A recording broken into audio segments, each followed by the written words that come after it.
Damos la bienvenida a la señora magistrada Luz Imelda Pacheco Cerda, presidenta del Tribunal Constitucional. De conformidad con nuestra directiva aprobada para la presentación de la información de los titulares de los sectores y gobiernos regionales, señora Pacheco, le indicamos que el tiempo para su exposición es de hasta 25 minutos. Le cedemos la palabra para que inicie su exposición. Muy buenos días, señora presidenta, señores miembros de la comisión. Gracias por este tiempo para poderles explicar lo que hemos trabajado en el tribunal y las metas que tenemos. A través de esta presentación, sí quisiera, por un lado, poner de manifiesto lo que ya se ha hecho y lo que queremos lograr, para lo cual necesitamos el apoyo del Congreso, como ha sido siempre. En primer lugar, como saben, la visión que tenemos en el tribunal es la misma que las demás instituciones del Estado, que es lograr que seamos un país que no solamente seamos democrático de nombre, sino también institucionar cada vez más cada uno de los órganos que tiene el país y lograr que la democracia avance por los caminos que corresponden. Entonces, nuestra visión es compartida con las demás instituciones que tiene nuestro país. Por eso pone aquí, es compartida según el plan de desarrollo que tienen todas las entidades. En cuanto a la misión, ya es como más específica, ¿no? Porque es la tarea propia del tribunal, que es garantizar la supremacía constitucional y protección de los derechos fundamentales, pero para realmente que esto sea cierto, tiene que ser célere, ¿no? Tiene que ser oportuna, y ese es el problema que tenemos como otras entidades que administran justicia. Entonces, en cuanto a los objetivos estratégicos, que son 4, el primero es atender oportunamente los procesos constitucionales que tengamos. En segundo lugar, promover el conocimiento de las atribuciones y de la doctrina, las competencias que tiene el Tribunal Constitucional.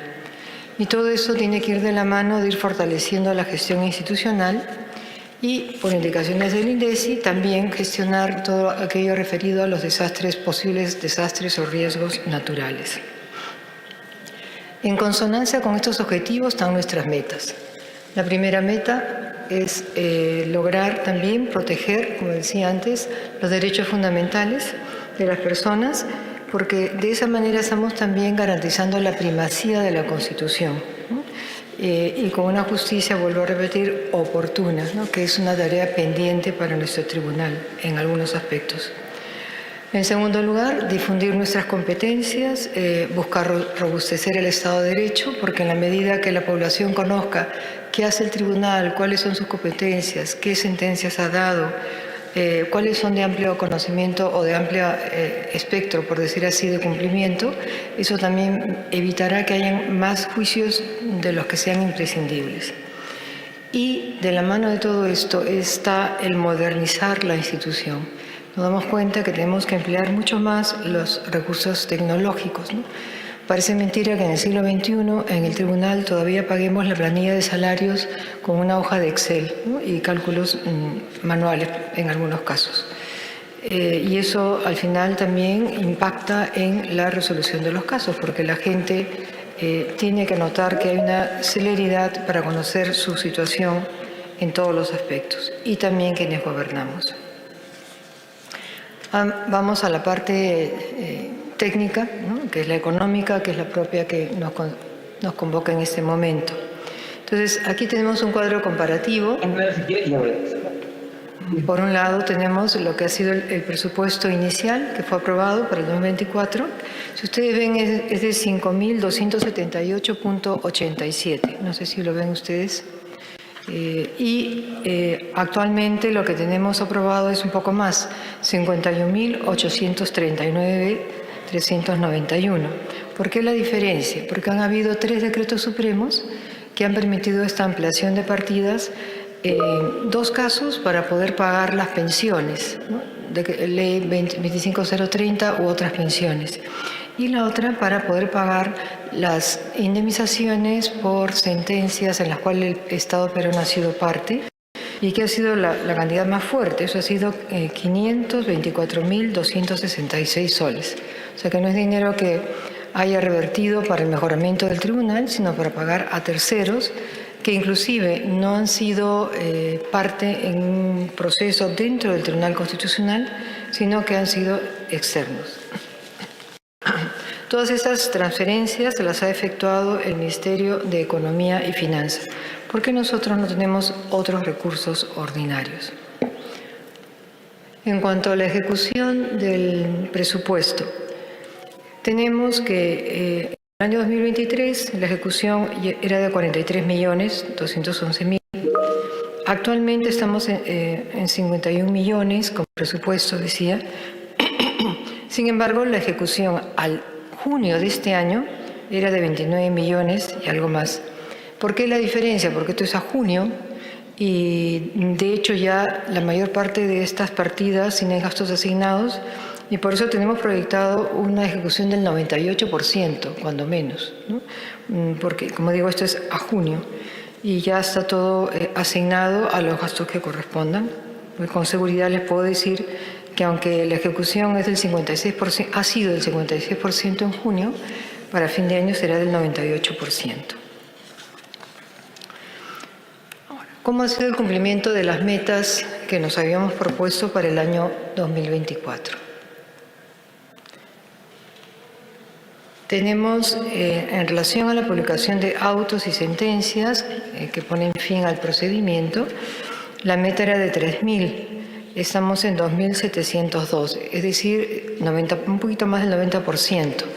En el trimestre que falta, confiamos en llegar de todas maneras a la meta y pasarla incluso. En cuanto a la ejecución de expedientes resueltos por los 7 magistrados, o sea, por el Pleno, la meta era 900, estamos solo a 445. Somos conscientes que llevamos un retraso, por eso hace 3 semanas tuvimos una audiencia de 13 horas. No pensamos hacer esto de manera habitual, pero sí nos damos cuenta que va a ser un desembalse, ¿no?, de causas pendientes. En cambio, a nivel de las salas sí ha habido mucho más facilidad porque son 3 magistrados y entonces la meta era 2.100, pero ya la pasamos, estamos en 2.388. En cuanto a las audiencias públicas, programadas 30, ejecutadas 27 y de hecho en los 3 meses que faltan se va a cumplir la meta. Y las audiencias descentralizadas, 4 fue la propuesta y 4 han sido ya las realizadas. Probablemente de aquí a fin de año ya no hagamos, probablemente, pero veremos, ¿no? A quién sabe, a nivel de sala puede haber alguna, pero no del Pleno. En cuanto a los proyectos elaborados en el gabinete de asesores, no sé si se conozcan que el tribunal cómo se organiza. O sea, llega un expediente, y se identifica la demanda a qué especialidad corresponde. Habeas corpus, o si corresponde a amparo, o si es un proceso orgánico. Según lo que corresponda, va a una comisión que es la encargada de hacer el primer filtro, el primer análisis, y hace una propuesta de proyecto de sentencia. Ese proyecto de sentencia después pasa a la mente de asesores de los magistrados, que tenemos solo 4 asesores cada uno. Y ya de ahí ya se puede hacer la propuesta directa para la sala o el Pleno. Entonces, como ven, también aquí estamos un poco bajos, ¿no? El avance ha sido solo del 65% en cumplir con hacer los proyectos de sentencia a primer nivel. El número de procesos resueltos que han sido remitidos al Poder Judicial para que los ejecute, sí ya es del 82%, de 2.481. Y de los 5.000 expedientes que pensábamos que nos iban a ingresar, han ingresado 3.174. Pero al ritmo que vamos, sí, también vamos a alcanzar la meta de los 5.000. En cuanto a las sesiones del Pleno, las sesiones del Pleno se habían previsto que hubieran 36, pero allí hubo un exceso, me parece, en la programación, porque hubieran sido 3 por mes, y eso no es viable, ¿no? Porque los 15 primeros días trabajan las salas y los 15 últimos días trabaja el Pleno, ¿no? De esa manera se pueda atender con mayor celeridad los casos. Entonces, por eso es que el avance es solo de 19 sesiones, y el porcentaje es 52%. Y en cuanto a las sesiones de sala primera y segunda, ahí sí ha sido un poco más el avance. De 45 previstas, 35 se han realizado, lo cual corresponde a un 77%. Tenemos otro tipo de metas, que son las académicas. En primer lugar, voy a exponer las del Centro de Estudios Constitucionales. La meta era organizar 10 agendas constitucionales, pues hemos hecho 16. Es decir, 160% logrado, mucho más de lo previsto. En cuanto a la edición de libros y revistas, lo mismo. La meta era 10, hemos logrado 14, o sea, también 140%. Sistematización de la jurisprudencia, la meta era 6, hemos llegado a 4, estamos 66 y confiamos en alcanzar la meta a fin de mes, porque además tenemos un trabajo con el eje no penal que nos va a facilitar con la ayuda de la informática. Junto con estas 3 metas están otras también del Centro de Estudios Constitucionales. La primera es en relación a organizar conferencias y conversatorios a nivel nacional.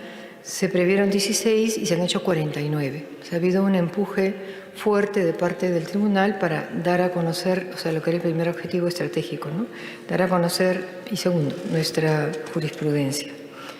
Realizar estudios e investigaciones, 11 propuestas, 8 realizadas, 72%, que de aquí a fin de año también se van a cumplir. En cuanto a organización de cursos y diplomados, 8 previstos, 5 se han realizado, 62%.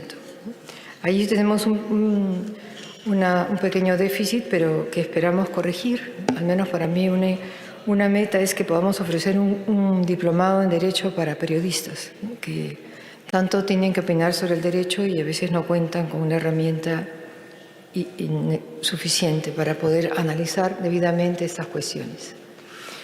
Pero no solamente el Centro de Estudios Constitucionales ha trabajado por esta meta o por este objetivo de dar a conocer la jurisprudencia y el trabajo del tribunal, sino nosotros, los 7 magistrados, nos hemos comprometido.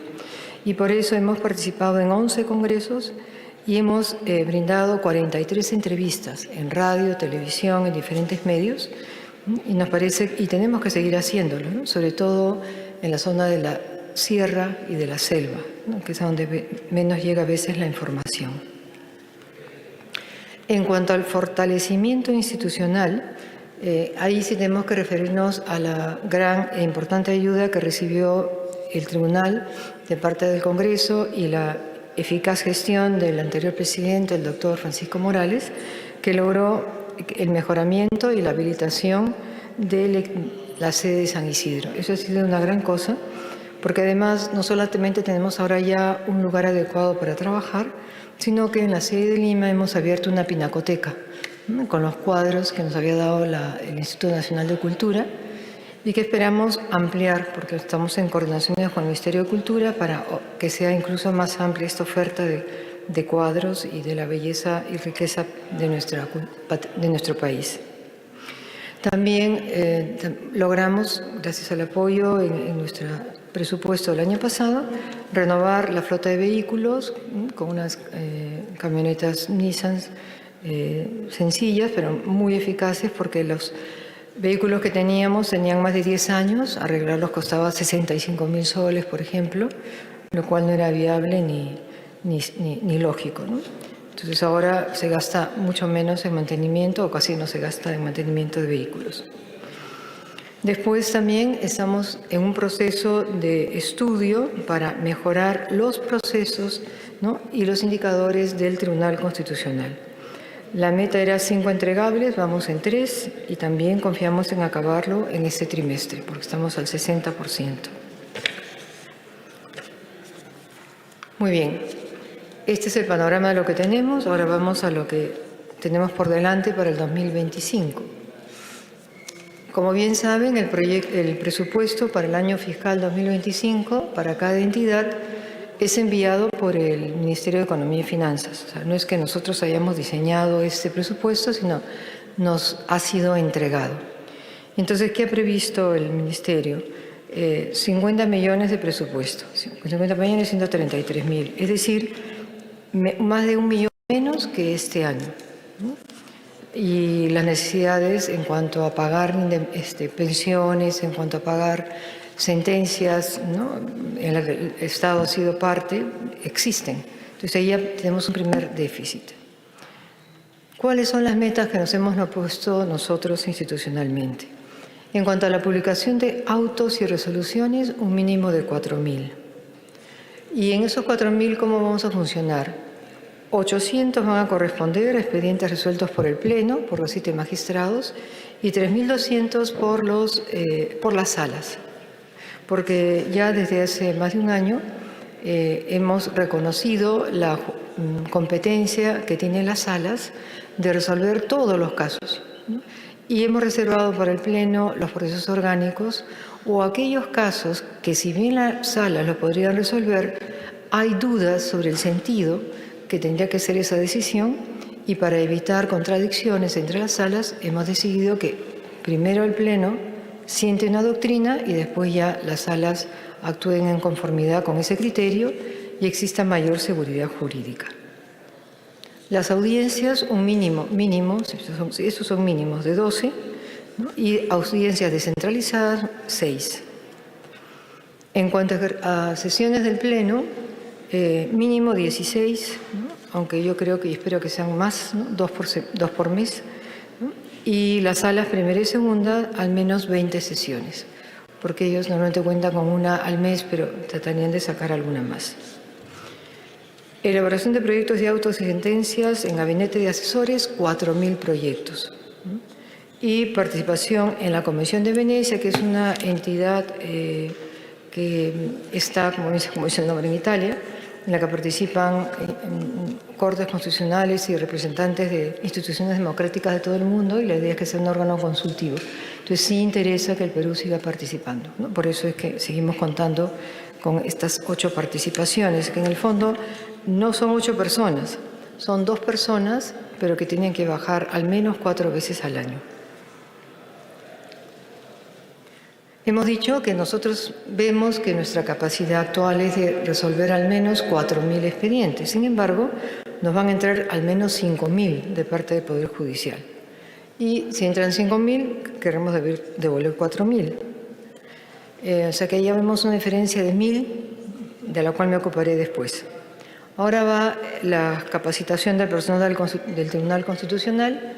Al menos queremos que haya 170 beneficiarios de los un poco más de 200 trabajadores que tenemos, porque también hay libertad y hay personas que no deciden ingresar a las capacitaciones. Una cosa es que un año no lo hagas y otra cosa es que nunca lo hagas, ¿no? Son 2 cuestiones distintas. Pero en promedio ese es el número que queda. Después también vamos, en relación a la elaboración y aprobación del Plan Estratégico Institucional 2025-2029, pues también formaremos un equipo de trabajo para poder ahí también aprobar los nuevos procesos e indicadores del tribunal, con esta idea de apoyarnos más en la informática, ¿no? Para, por un lado, descubrir expedientes que lleven más tiempo del que se debe, y también para lograr que haya un seguimiento de su publicación y sistematización oportunas. En cuanto a la renovación de usos de software, herramientas de trabajo, colaborativo, etcétera, por lo menos hay que renovar 2 licencias. Para el servicio de soporte y garantías de equipos de cómputo, una renovación de servicio, una licencia. También hay que renovar la del SPIG. Otra que hay que tener es la renovación de seguridad en la nube, ¿no? Porque no podemos quedarnos solo con lo que hay en las computadoras, ¿no? Es alojamiento, seguridad y respaldo, ¿no? También para videoconferencias tenemos una licencia en Zoom, que está hasta la fecha demostrado que es el más seguro de todos los sistemas de videoconferencias. Y también servicio de seguridad en el endpoint, los antivirus, una renovación de contratos. Bien, eso es cuanto a gastos en bienes y servicios, servicios más que nada, ¿no? Metas de ejercicio fiscal. Aparte de las jurisdiccional, esa es la parte académica. Entonces, en la parte académica tenemos al menos organizar 7 agendas, ¿no? Y al menos 15 publicaciones. Respecto a sistematizar la jurisprudencia, también mínimo 6 documentos y programar al menos 19 eventos, foros, coloquios, conversatorios. Digo siempre que estas metas son las mínimas, ¿no? Nuestro deseo es llegar un poco más. Realizar estudios e investigaciones, hay aspectos muy importantes. Hablábamos, por ejemplo, de todo lo relativo a los pueblos indígenas o lo relativo a la autonomía de los órganos constitucionalmente autónomos. O sea, hay muchas cuestiones que ameritan un estudio interdisciplinario, serio, ¿no? Y por lo menos ahí queremos llegar a 11 investigaciones. Centro de documentación, en el centro de documentación 4 documentos y estamos iniciando una gestión del Museo Constitucional, ¿no? 4 documentos, enriquecida con la Pinacoteca del Centro de Lima. Si no hay alguna pregunta, sigo. Entonces, ¿cómo estaría distribuido el presupuesto 2025? De acuerdo a lo que nos han enviado, como he dicho, hay solamente 50 millones, o sea, menos que este año. Insisto en que esto nos crea un déficit, ¿no? Tanto en lo que es pensiones, lo que es el pago de las deudas que tiene el Estado por las sentencias judiciales que les han sido contrarias, y tener en cuenta también que en cuanto a los bienes y servicios, donde el gasto mayor es el gasto corriente, ¿no? porque tenemos 3 locales, ¿no? O sea, el tribunal tiene que cuidar el local del centro de Lima, el centro de Lima, el del San Isidro y el de Arequipa, ¿no? Entonces, eso pues significa un gasto continuo y todos sabemos que una casona vieja, con todo respeto igual para la Casa del Congreso, requiere siempre un mayor gasto que un edificio nuevo. Entonces, el mantenimiento de estos locales demanda una continua inversión. Aquí había puesto, ¿no?, esa distribución, acá me parece. O sea, la distribución será en bienes el 12%, nada más de esta cantidad que antes mencionaba, que eso se refiere más bien a servicios de materiales, de oficina, ¿no?, limpieza, combustibles, y más bien los servicios son los más fuertes: vigilancia, limpieza, practicantes, seguros, ¿no?, servicios básicos, ¿no?, agua, luz, telefonía, etcétera. Entonces, ya entramos a lo que me parece que es para nosotros lo central, los temas complementarios de índole exclusivamente presupuestal. ¿Qué problemática tenemos nosotros, ¿no? En primer lugar, hay una insuficiencia de recursos en bienes y servicios, como he dicho antes, ¿no? Tenemos que, tener en cuenta que si decíamos, van a entrar 5.000 expedientes, nosotros tenemos capacidad de resolver 4.000. Hemos encontrado una carga procesal de 6.500. Por tanto, la carga del 2024 más los que entren en 2025 será de 11.500 expedientes. Y si la meta con el presupuesto que tenemos es resolver 4.000 expedientes, vamos a tener 7.500, ¿no?, de diferencia.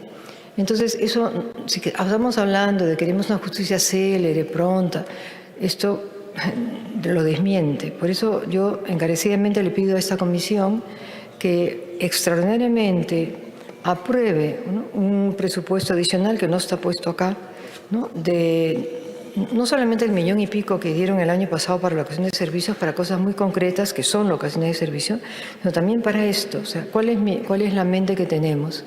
Contratar a 20 personas, 15.000 soles, 15.000 de honorarios, para darles un número determinado de expedientes y hagan la ocasión de obra. Señor, usted le doy esos expedientes, ellos tienen acceso, le damos acceso a los expedientes que son virtuales y hacen sus proyectos. Entonces, de esa manera sí podríamos bajar la carga procesal y no seguir arrastrando cada vez más. Y claro, el ciudadano se siente vulnerado, ¿no?, cuando tarda tanto una decisión.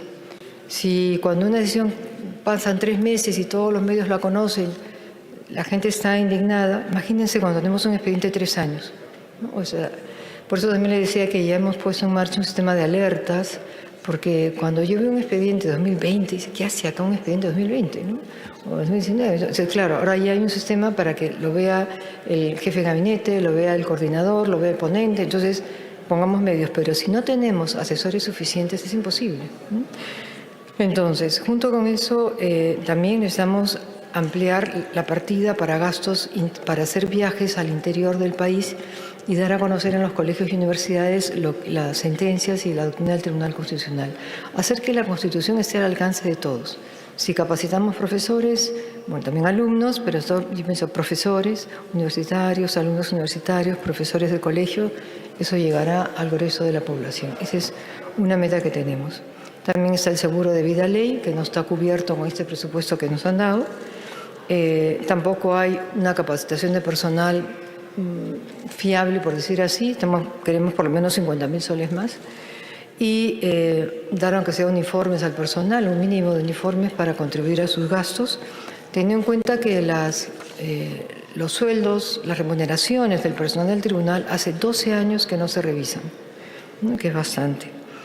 Y un dato importante, no sé si acá sí está, ¿no? A ver si me parece que es muy chiquito.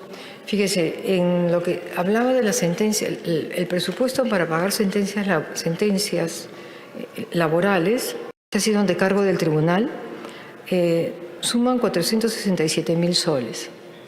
Ese año 2024, cuando dieron el exceso, nos dieron algo más de 500 y pico mil. Pero nosotros hubiéramos podido cubrir todo lo que era responsabilidad del tribunal en ese momento. ¿Pero por qué no lo hacemos? Porque está indicado que solo se puede dar hasta el 5%. Y entonces, como se paga en orden de antigüedad, más antiguas son las sentencias de la Corte Interamericana que nos han adjudicado.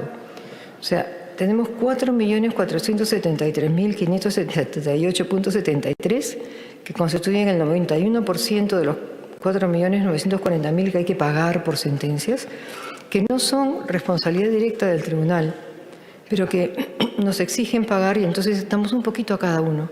Y esto también yo creo que es un daño. Hay que estudiar cómo se les paga a estas personas que tienen un juicio de hace 20 años el íntegro, pero esto sería más bien ya competencia del Ministerio de Justicia, ¿no? Hace unos años se prorrateó entre todos, esas cargas eran del Ministerio de Justicia, pero la verdad es que esto de alguna manera distorsiona nuestro propio presupuesto. También tenemos en el tribunal diferentes regímenes laborales, como pasa en otras instituciones del Estado. Tenemos 728, que es el régimen privado. Tenemos el Decreto Legislativo 1057, que es el CAS. ¿Y qué ocurre? En la actualidad hay personas que realizan la misma función, pero uno gana menos que el otro, porque uno es 728 y el otro es CAS. Entonces, ¿dónde está entonces ese respeto a la no discriminación? Y también ha habido ocasiones que el tribunal ha tenido que contratar como locador a personas que estaban haciendo un trabajo que exigía otro tipo de regulación. Entonces, como dice el refrán, no puede ser que en casa de herrero, cuchillo de palo. No puede ser que nosotros estemos ordenando a los privados, a las demás instituciones del Estado que no contraten por locación de servicios o que paguen lo que corresponde al 728 si han desnaturalizado las relaciones. No queremos que nos pase en el tribunal. Por eso estamos estudiando, nosotros en este momento, se ha formado una comisión al interior del tribunal con funcionarios que tienen competencia para ver el estudio de puestos y de funciones, y en base a ese estudio de puestos vamos a sincerar el cuadro de asignación personal del Tribunal Constitucional. Mis metas cuando asumí la presidencia fueron dos: agilizar toda la resolución de los procesos, informatizar para ello todo el aspecto jurisdiccional, contar con la inteligencia artificial en lo que se pueda contar sin sustituir al juez, ¿no? Por ejemplo, es muy útil para identificar en qué folio está la demanda, nombres de los demandantes, objeto, en fin, y eso ayuda a poder clasificar, ¿no? Pero ya después la tarea es nuestra. Junto con este apoyo a lo jurisdiccional, les decía, para mí, y creo que para todos, lo más importante son las personas, y las personas del tribunal. Por tanto, tenemos que lograr que estén en los puestos que correspondan, con el régimen laboral que corresponda en todos los casos. Entonces, yo les pido desde ahora, quisiera presentar, en cuanto terminemos este estudio, un presupuesto adicional para poder sincerar y tener locaciones de servicios que sean realmente locaciones de servicio. Quién sabe, mi formación laboral me lleva a ser como más exigente en este punto, ¿no? Pero por lo pronto creo que es interés de todos, de toda la comisión, todo el Congreso, de que haya una justicia en el pago de las remuneraciones y para eso que la gente esté contratada debidamente. Entonces, ¿cuáles serían nuestras conclusiones? La primera de ellas, bueno, les lo digo porque no han salido, sí han salido, sí. El proyecto de presupuesto asciende que nos han aprobado por el MEF asciende a 50.133.636. Sin embargo, solo para cumplir con lo que tenemos hasta este año necesitaríamos 1.144.000 más. ¿No? Eso sería lo primero. Pero además queremos un adicional de 1.270.000 para lo que es bienes y servicios. Y el pago de las sentencias judiciales sería la tercera conclusión. Debe ser asumido de manera, si lo vamos a asumir nosotros, con un presupuesto más amplio para cumplir debidamente con esas obligaciones. Y si no, pues quedarnos solo con lo que nos corresponde. Y la última, que no está allí, pero sí la hemos acordado a nivel del Pleno y también con los funcionarios responsables, es preparar, por un lado, este estudio para un presupuesto adicional respecto al cuadro de asignación de personal, pero sí pedirles en este momento también un adicional que sería de 3.600.000 para contratar a 20 personas que puedan hacer este estudio de la carga procesal que tenemos pendiente. No quedo a disposición de cualquier pregunta que quisieran hacerme. Muchas gracias, doctora. Habiendo culminado la sustentación, vamos a dar el uso de la palabra a los señores colegas congresistas que deseen formular interrogantes a la señora magistrada. Damos la bienvenida a los colegas Aragón, a la colega María Agüero y a la colega Jenny. Tiene la palabra el doctor Balcázar. Muchas gracias, Presidenta. En primer lugar, para dar la bienvenida a la Presidenta del Tribunal Constitucional. Y sí, hemos escuchado y además tan bien didácticamente presentado su marco estratégico, etcétera, que lo tenemos aquí a la mano. Solamente quisiera preguntarle, en el caso de las sentencias las sentencias que paga el Tribunal Constitucional, entiendo que se refiere a demandas contra el Tribunal Constitucional, que van incluso al fuero internacional, muchas de ellas, supongo, ¿no? A ver, yo lo que tengo hasta ahorita en el momento son los que ya han sido sentenciadas y que tenemos que pagarlas. Esa que es la que he mencionado, 400 y pico mil, que son de gestiones pasadas, no son actuales. Por eso le decía, si por ejemplo en el Poder Judicial, las demandas que van contra el Poder Judicial son pagadas por Economía y Finanzas, porque lo trasladan. Entonces, ¿por qué tendría el Tribunal Constitucional, a pesar de que también es un organismo autónomo, por qué no sacar una norma que permita de que ese no puede estar el tribunal de pagador, tendría que ser el Estado, porque el Estado es el que representa a todas las instituciones públicas? Entonces, de repente podemos ensayar alguna norma, usted lo sugiere, para que terminado un proceso en el fuero interno o externo, el que paga es el Estado, pero ahora a través de Economía y Finanzas. Con eso evitaríamos estar todos los años en el tribunal perdiendo el tiempo en trámites burocráticos de pago, de liquidaciones, etcétera, ¿no? Es un punto. El otro punto es ¿a cuánto asciende más o menos el gasto del local del Tribunal Constitucional que han dejado? Porque entiendo que es un monumento histórico cedido en uso. Entonces, ¿por qué si ya no tiene mayor funcionalidad? Porque me dicen que tiene una hemeroteca, que se llama, ¿no? ¿Sí? Si ustedes tienen el espacio suficiente allá en el nuevo local de Paso Nuevo, y con el tiempo ya prácticamente va a estar todo digitalizado, ya las bibliotecas van a desaparecer, ya los libros viejos nadie quiere revisarlos, y poca producción editoriales ya está en retirada en el mundo. Entonces, un gasto me parece, ¿no le parece ya que se podría tornar innecesario mantener ese local que le costaría al Tribunal Constitucional una partida que usted lo podría destinar a otras cosas más urgentes o modernas? Son preguntas formales, no son de fondo respecto a ese presupuesto. Sobre el fondo, tengan la plena seguridad que vamos a evaluar bien este informe que nos ha traído para ver cómo ayudamos siempre al Tribunal Constitucional. Muchas gracias, Presidenta. Gracias, colega. ¿Alguna otra participación? Colega Aragón. Doctora, vamos a escuchar primero las preguntas y luego le damos el uso de la palabra para que dé respuesta. Congresista Aragón, tiene la palabra. Gracias, señora Presidenta. Saludar a la Presidenta del Tribunal Constitucional, a los colegas integrantes de la Comisión de Presupuesto y a su presidencia. Por intermedio suyo, señora presidenta, nos interesa saber el tema vinculado a la docencia constitucional. Viene funcionando el Centro de Estudios Constitucionales en el Tribunal Constitucional. La pregunta es, señora presidenta, ¿cuántas capacitaciones y publicaciones ha realizado el presente año este Centro de Estudios Constitucionales?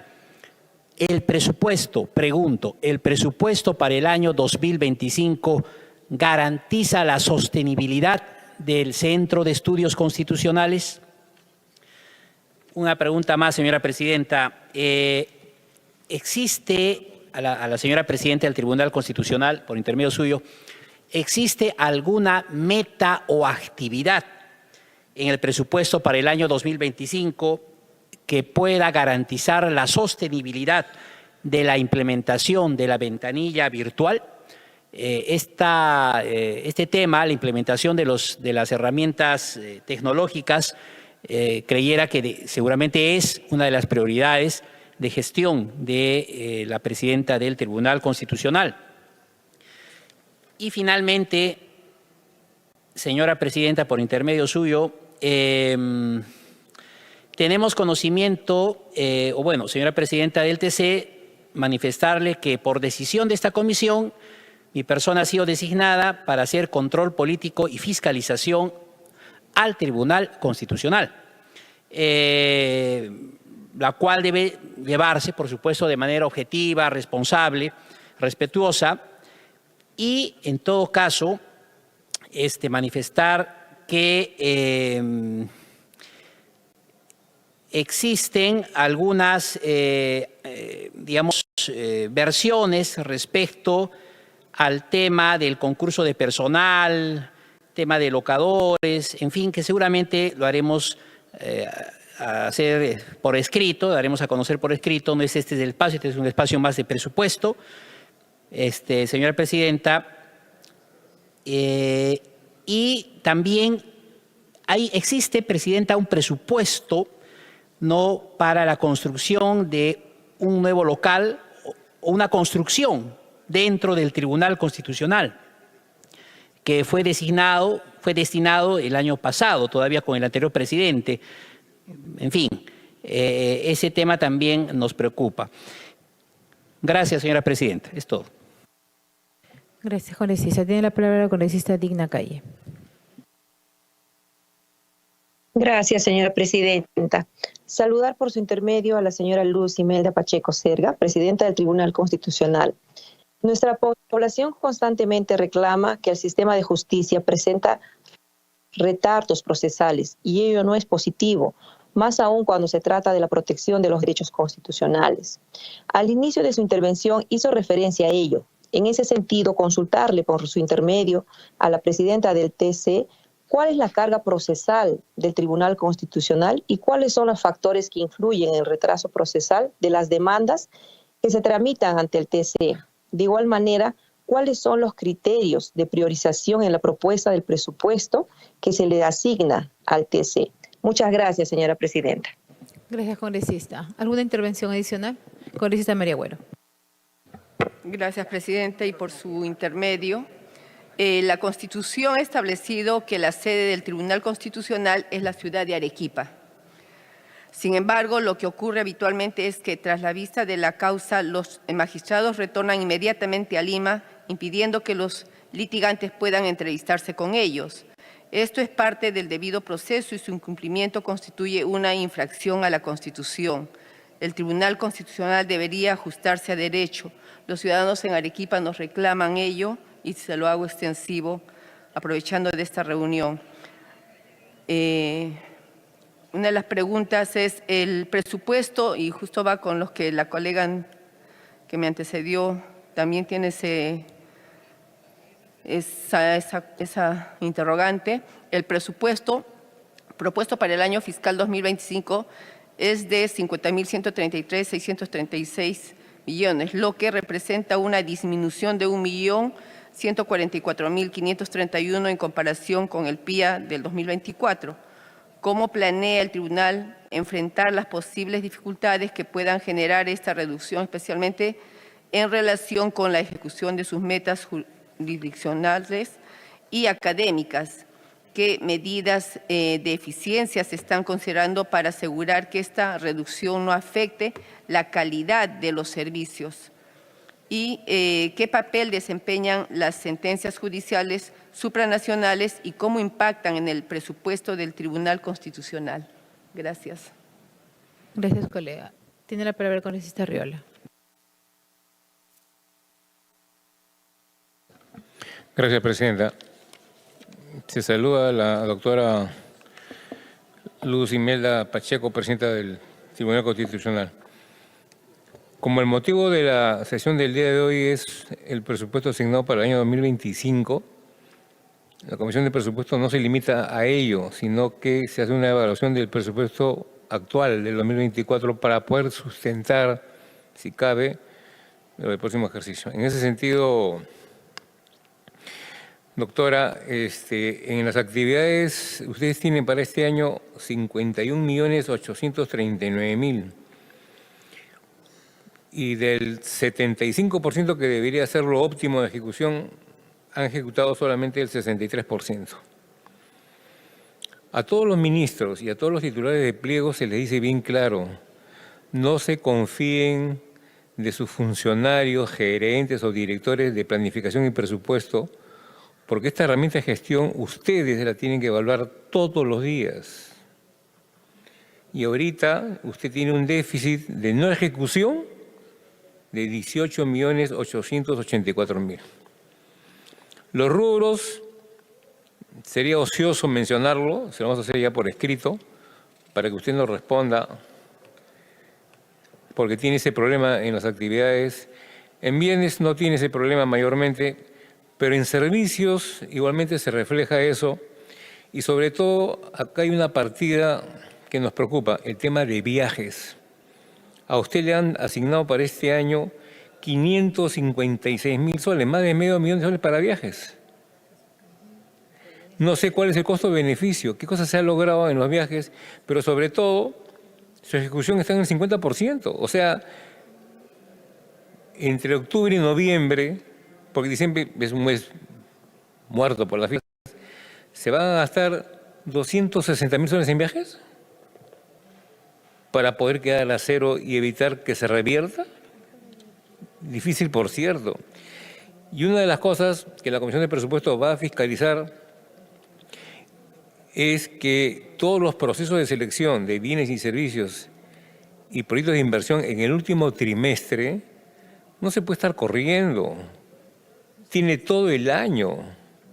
Su gerente o su función de administración, de planificación, de presupuesto, por favor, desde el primer trimestre tienen que su ejecución presupuestal o lo divide por trimestres, quizás por semestre, pero no podemos llegar al último tramo, magistrada, con estos problemas de no ejecución eficiente y óptima, porque cuando uno corre, entre comillas, se presta para cosas.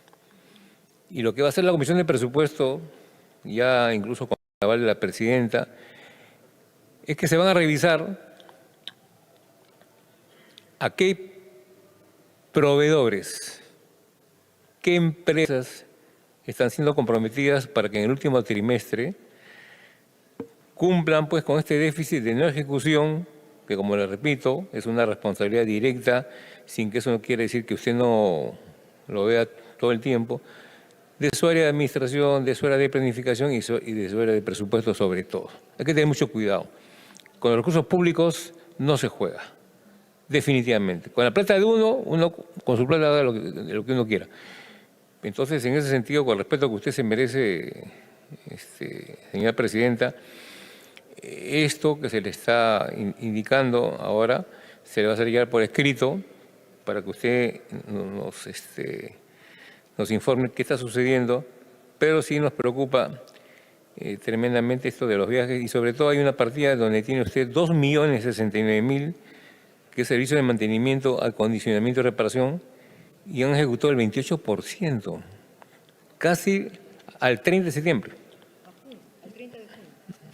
No, esto está colgado en la página del propio MEF. Revíselo ahora, cuando se le envíe por escrito, porque estamos hablando de lo cancelado.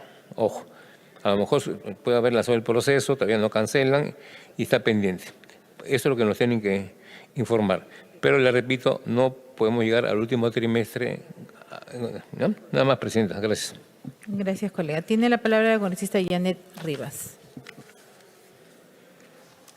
Gracias, Presidenta. A través suyo saludar a la Presidenta del Tribunal Constitucional y a los colegas congresistas.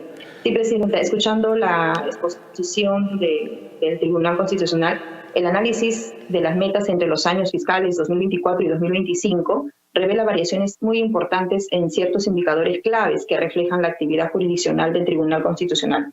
Por ejemplo, se observa una disminución en el número de expedientes resueltos por los plenos, que pasa de 900 en el año 2024 a 800 en el 2025 como meta. Del mismo modo, las audiencias públicas programadas en Lima se reducen de 30 en el 2024 a 12 en el 2025.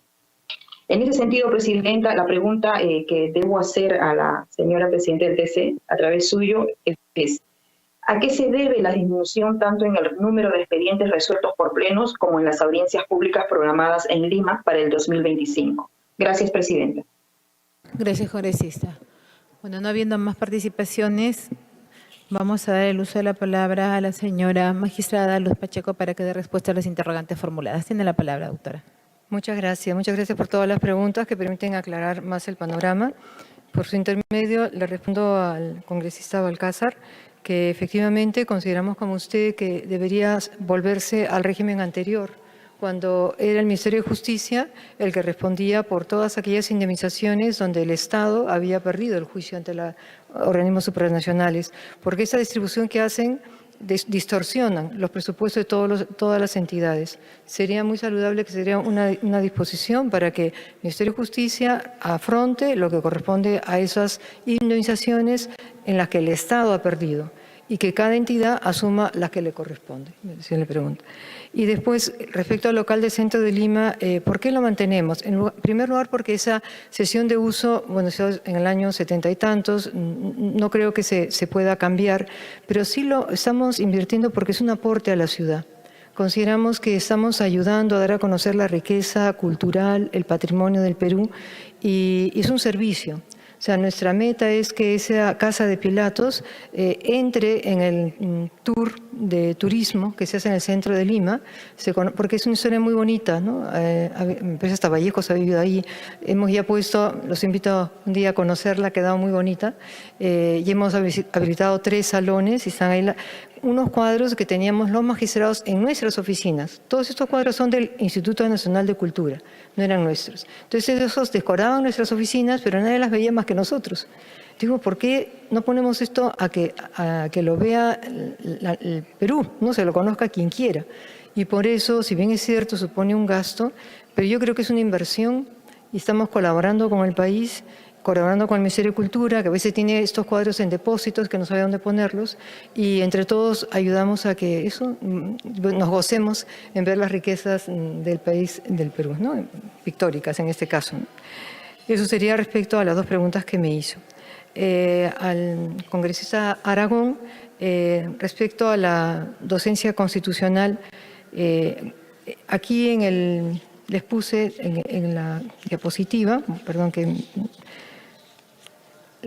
lo que hemos logrado hasta el 2024, se habían previsto solo 16 conferencias en el CEC, en el Centro de Estudios Constitucionales, y se han hecho 46. Publicaciones se pensó en hacer solamente 8, me parece, y se han hecho, voy a mirar, perdón un segundito.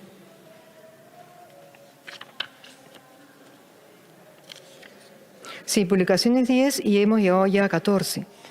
Agendas constitucionales para analizar también los fallos del tribunal, de los 10 ya se han hecho 16. O sea, yo sí creo que está asegurada la continuidad del Centro de Estudios Constitucionales. Es un compromiso que tenemos todos, hay ya personal, gracias también a que pudimos convocar a las plazas que estaban presupuestadas para ese centro, ya hay personal estable trabajando allí con una unidad de investigación, con personas que es director académico, y más bien yo creo que el 2025 va a poder mostrar todo lo que se ha conseguido con esas personas que están especialmente cualificadas, ¿no? Entonces, eso con respecto a que si se amplía el presupuesto en los términos que hemos solicitado para mantenernos ese 1,5 millones adicional y 1,5 millones uno y 2 millones en el otro, son como 3 millones me parece en total, sí podremos garantizar esta continuidad. Y respecto a la ventanilla virtual, sí ya está implementada. O sea, sí funcionamos con ventanilla virtual, pero también con física, como esa de partes que está aquí en el centro de Lima, porque hay personas que en muchas partes del Perú que no tienen acceso a Internet y para ellos es más sencillo, ¿no?, hacerlo físicamente. Por eso mantenemos siempre las dos posibilidades. Respecto a los concursos, que usted me parece estupendo que nos pueda consultar lo que pueda haber algún rumor, que usted sabe que siempre que hay un concurso hay un poco de, yo diría, pues, desilusión de parte de quienes no ganaron el concurso y sospechas. Y hoy en día, lamentablemente, parece que está vigente aquello de piensa mal y acertarás. En muchas personas creen esto y se empiezan a hacer conjeturas. Y, por tanto, si usted nos pide los documentos, le daremos todos los documentos porque si algo estamos comprometidos en el tribunal es a tener a la mejor gente, al personal más capacitado. Eso le puedo dar la completa seguridad. Quién sabe, pues no solo yo, creo que todos, ¿no? Tantos años de ejercicio profesional nos demuestran que si un concurso no está bien llevado, al final es una carga para el país. Entonces, cuente usted con toda nuestra colaboración y cualquier sugerencia que quiera hacer, porque creo que estamos unidos por un deseo común, ¿no?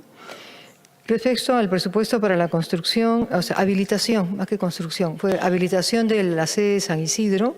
Sí mencioné que realmente gracias al doctor Francisco Morales y un equipo estupendo de funcionarios, el que es actual director general de administración, el señor Jorge Borda, arquitectos que están trabajando ahí, personal de mantenimiento. Me parece que con 1,5 millones de soles, ¿no?, que se ha logrado habilitar. Con 1,5 millones de soles hemos habilitado 7 pisos y ha habido control concurrente. Y la OSI, cuando ha terminado el informe, ha dicho que no tenía nada que observar.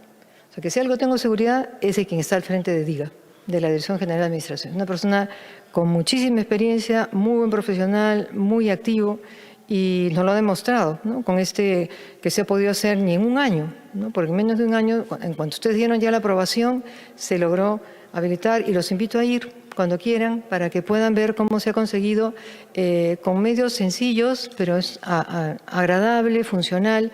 En el centro de Lima solamente había servicios higiénicos para hombres en el primer piso.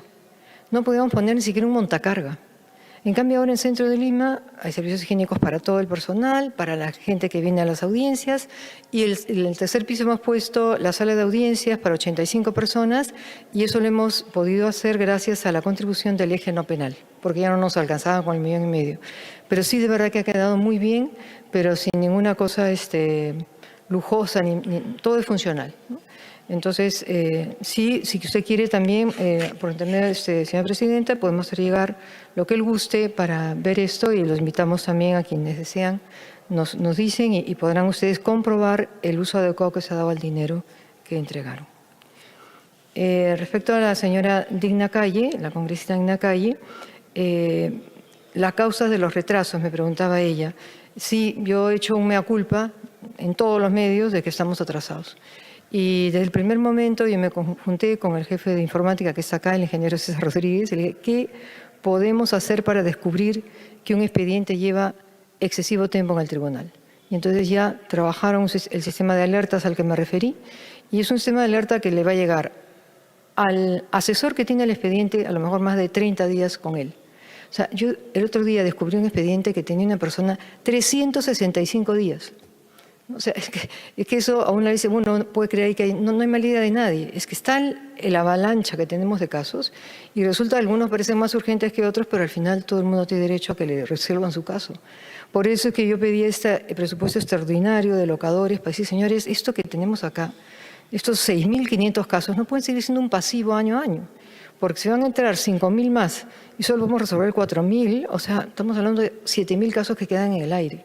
Entonces, sí les pido, por favor, que nos ayuden a poner fin a este retraso que es un atropello, pienso yo, a la verdadera justicia y que escapa a nuestras manos, porque como ustedes estamos atados si el presupuesto no nos permite contratar gente, ¿no? Entonces, ¿qué criterios de priorización tenemos para asignar el presupuesto? Tenemos, bueno, lo primero es que la gente pagar el agua, la luz, el teléfono, lo básico de servicios, vigilancia, que hoy en día más que nunca necesitamos que esté bien equipada. Y después ya está, bueno, lo que corresponde primero a la infraestructura y de ahí vamos a la par con todo lo que es la parte jurisdiccional. Hay que pagar los sueldos, no podemos dejar de pagarle a nadie su retribución. Entonces sí hacemos una priorización de acuerdo a las necesidades de las personas y a las necesidades de la institución. Pero como dije también al comienzo, primero las personas. Entonces todo lo que se refiere a que la gente esté trabajando en condiciones dignas, a que se le pague la remuneración que le corresponde, esa es la prioridad. Y cuando eso está, a la vez ya podemos trabajar todos debidamente en nuestras obligaciones. Si no queda claro, encantada puedo precisar más. También a la congresista Agüero, ¿no?, que me preguntaba esto de la sede de Arequipa. Pues sí, yo he vivido 10 años en Arequipa, es una ciudad preciosa y me dieron mi pasaporte cuando fui a vivir allá, ¿no? Y me lo han renovado hace poco. Y sí es cierto que la ley orgánica dice que la sede es Arequipa, la sede institucional, pero en una sentencia de hace ya bastantes años dice que son uso vice para que la sede administrativa sea Lima, porque realmente todos conocemos, mire, yo he vivido más de 20 años fuera de Lima, soy limeña, pero he vivido fuera de Lima, y sé que el centralismo limeño es una carga para el país, pero existe, entonces no podemos darle espalda a esa realidad. Y si queremos que la justicia sea célere, es mejor que esté la sede administrativa en Lima que en Arequipa. Me decía que los litigantes esperan que nosotros los acojamos. Bueno, yo no sabía esto. Podemos coordinar para que la próxima vez que vayamos a Arequipa, a una audiencia descentralizada o una sesión de votación, tengamos un tiempo para si alguien quiere hablar con alguno de nosotros, lo puede hacer. Eso no hay ningún impedimento, al contrario, ¿no? De hecho, yo aquí también recibo personas, no con la frecuencia que quisiera, pero sí, siempre he recibido, y la mayoría de los magistrados, salvo uno o dos que tienen por política no recibir a nadie, y es también legítimo, ¿no? Porque eso sí, quisiera decirle que no vamos contra un derecho constitucional por no recibir a los litigantes de esa manera, porque no está establecido en ninguna norma esa obligación. Es más bien ya una deferencia que se puede tener según las posibilidades. Lo que sí va contra la Constitución es no decidir o decidir de manera contraria a la ley o a la Constitución, ¿no? Pero de todas maneras, como le digo, la disponibilidad está. Y me decía usted que van a reducir el presupuesto. ¿Qué haremos si reducen el presupuesto? Bueno, yo confío en que ustedes no lo reduzcan, esa es la verdad, porque si lo reducen, que no vamos a cortar el agua, no vamos a cortar la seguridad, no, o sea, ni el combustible, o sea, esos gastos son indispensables para que funcione el tribunal. O sea, mi confianza es no tener que llegar a medidas de emergencia, de comprar agua en bidones, ni cosas por el estilo, sino poder seguir trabajando como hasta ahora, ¿no? Y el impacto de las sentencias supranacionales, bueno, hasta ahora no hemos tenido ninguna, ¿no?, que nos haya ordenado hacer algo en contrato y que haya supuesto un pago de dinero. Todas las que existen son, como he dicho, no solamente de gestiones anteriores, sino más bien pertenecen a cuestiones donde el Estado ha perdido y no es parte del tribunal. Y las que son del tribunal, una pequeña cantidad, bueno, pequeña entre comillas, que si nos asignan el presupuesto, para eso pagamos todas y ya no volvemos a tener deudas. Lo que quedaría sería las del Estado peruano, pero no podemos hacerlo porque la norma obliga a pagar en orden cronológico, según la antigüedad, y las más antiguas son las externas, las de la Corte. Al congresista Arriola le agradezco todas sus observaciones, pero sí, quién sabe esa precisión que le hacía, lo que aquí le hemos informado y lo que está aquí lo he ejecutado a junio de este año, y también le decía que las personas que están ahorita en la administración son personas proactivas. De hecho, todo el dinero que pueda gastarse de aquí a fin de año ya está asignado. Lo que pasa es que tiene que haber, como usted bien sabe, procesos que ya están coordinados, pero se ponen en ejecución en el momento debido, ¿no? O sea, se conoce la necesidad, se tiene idea de los proveedores, pero eso, si se tiene todo en orden, se hace rápidamente, pero como bien ha dicho, sin correr. O sea, aquí sí hay previsión. Sí le puedo asegurar que la gente que está trabajando ahorita sí está previendo. Tan es así que por eso yo le puedo decir hoy que al menos el 98% del presupuesto se va a ejecutar. Y cualquier información adicional yo se la puedo brindar con todo gusto. Y de los viajes, sí, yo entiendo que el desconcierto es suma tan alta, pero, entre comillas, el problema es la Comisión de Venecia. O sea, son los únicos viajes que tenemos. O sea, esta Comisión de Venecia, que es este órgano consultivo para la democracia que está en Italia, exige al menos que haya 2 magistrados que viajen 4 veces. Entonces, 2 por 4 son 8 participaciones. Entonces, el viaje hasta allá, la estadía, eso es lo más caro. Y además, bueno, aparte sí está en el presupuesto el pago de la membresía, que es también muy alto. Pero como lo decía, es un interés del Perú estar en ese organismo, en esa entidad, y no parecería coherente con la democracia, con la institucionalidad, retirarse, ¿no? Pero es el único que es muy alto. Hay otros viajes que sí son a nivel nacional, pero es una cantidad frente a esto mínima. Eso sí, estamos de acuerdo, ¿no? Bueno, lo que le decía del control remoto y control concurrente que ha habido de parte de la OSCE en todas nuestras acciones y hasta la fecha no ha habido ninguna observación en nada de la ejecución del presupuesto. Sí, la OSCE ha intervenido en por qué hemos cambiado un trabajador de este puesto al otro. Es una cosa totalmente administrativa y que no afecta el presupuesto y que ya en una sentencia nuestra hemos dicho que eso no es competencia de la OSCE, ¿no? En cambio, ya le dije también, la habilitación del edificio se ha logrado con muy pocos recursos, pero muy bien empleados. Si gustan, le puedo enviar, señora presidenta, un video de 4 minutos donde van a ver el estado en que estaba el edificio cuando nos lo dieron y lo que está ahorita y cómo se ha habilitado. Creo que eso puede ayudar a toda la comisión a darse cuenta de cómo se ha invertido el dinero. Quedo atenta a cualquier otra pregunta. Perdón, Janet Rivas, perdón. La congresista Janet Rivas me ha preguntado por qué han disminuido el número de expedientes en pleno. Una pregunta también importante, y es porque decía que antes casi todo lo veía el pleno y muy pocas cosas la sala. ¿Qué hemos visto? Que habiendo definido nosotros la línea jurisprudencial, las salas tienen la posibilidad de resolver esos casos.